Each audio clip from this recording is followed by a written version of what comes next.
a política ela é quem tem mais divulgação e mais marketing, né? Quem tem mais equipe para falar mais de si ou do outro.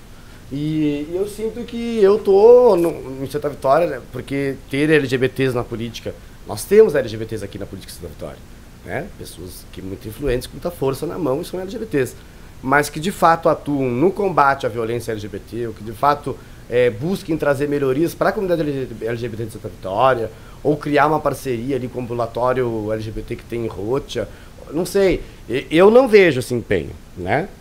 Posso estar cometendo um grave erro aqui, porque agora temos novos vereadores na Câmara, temos pessoas que entraram com, como diz o ditado, vassoura nova, varre melhor, entraram com vontade, e eu sempre digo lá no meu salão para meus clientes o seguinte: eu posso ser de oposição, mas eu desejo que esse governo e que os vereadores façam um bom governo, um bom trabalho, para que a gente colha bons frutos, né? Não vamos ficar pensando contra. Agora eles vão trazer fábrica de asfalto.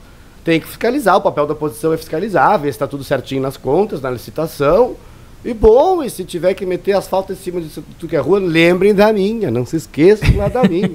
Eu estou precisando da São Miguel, Rua dos Professores, estudante ali, a Bento Gonçalves, né, que é uma avenida, né? Eu acho que se for para progredir, se for positivo, se é do partido A, B ou C, quem vai fazer não me importa, é da comunidade, é para a comunidade. E os vereadores, cabe lá fiscalizar se a obra vai estar sendo bem realizada, que eu acho que não é radicalismo nenhum querer que as coisas sejam bem feitas, para que durem e perdurem, porque é o dinheiro da gente, né?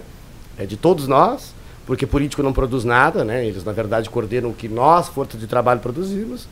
E eu acho que é importante as pessoas pararem de se distinguirem durante esses 4 anos em que não há... Porque eu acho que tu só vai te distinguir e botar teu adesivo no peito quando tiver que ir lá votar na urna. Antes disso, são 4 anos em que somos todos munícipes. E todos vamos usufruir, sim, né, do mesmo serviço. Sim, o teu carro vai andar na mesma rua que o carro de qualquer outro, né? Então, moramos todos aqui. Então, eu acho que aí é uma hora de todos observarmos o que eles estão fazendo. Claro, os mais radicais, os da oposição mais radicais, vão acabar apontando os erros com mais afinco, com mais vontade. A gente está vendo alguns exemplos acontecer.